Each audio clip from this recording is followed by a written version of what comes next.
Leo learned very early that being tired was not an excuse. He got up before the sun rose. At that hour, his 8 siblings slept piled up against one another, breathing softly, unaware of the weight that fell on his shoulders every day. He watched them for a few seconds before leaving. He always did, not because he feared they would stop existing if he didn't look at them, but because he needed to remind himself why he kept getting up. "I'll be back soon," he whispered, even though he knew no one could hear him. He adjusted his backpack, closed the door carefully, and went down the stairs without making a sound. The construction site smelled of dust, metal, and sweat. Leo arrived on time, as always. He greeted everyone with a small, obedient smile, the one he had perfected over the years. People trusted calm smiles. No one suspected someone who looked harmless. "Hey, Leo," one of the workers shouted. "Today it's cement bags." "That's fine," he replied. It was always fine. He spent hours lifting, mixing, cleaning.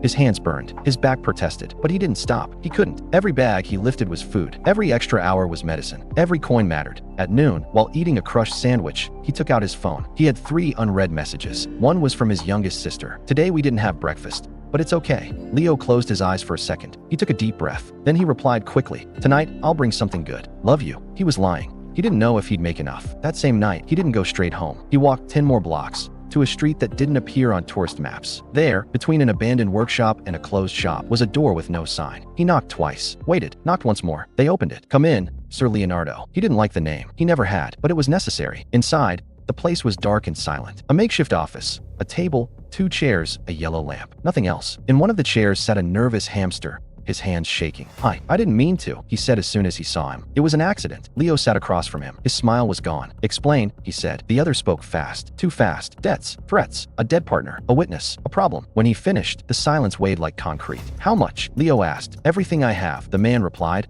almost crying. Leo thought of his siblings, of the empty refrigerator, of the leaking roof. "All right," he said. 2 hours later, he was walking alone down an alley. There was blood on his shoes. He stopped behind a dumpster and took a deep breath, as if he could pull the guilt out of his chest with air alone. It didn't work. It never did. He cleaned himself as best he could, changed his jacket, and put the money in his backpack. When he got home, it was already late.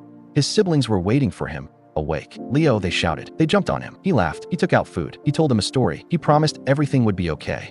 That night, when everyone was asleep, Leo stared at the ceiling. He thought about his hands, about what they did, about what they hid. Just a little longer, he told himself. Just until we're safe. He didn't know that a little longer would cost him everything. And that very soon, a girl named Daisy would enter his life to show him that not all jobs are paid with money. If you liked this episode, remember to like and subscribe. Stay tuned for next episode. What do you think it will happen with Leo? Bye-bye.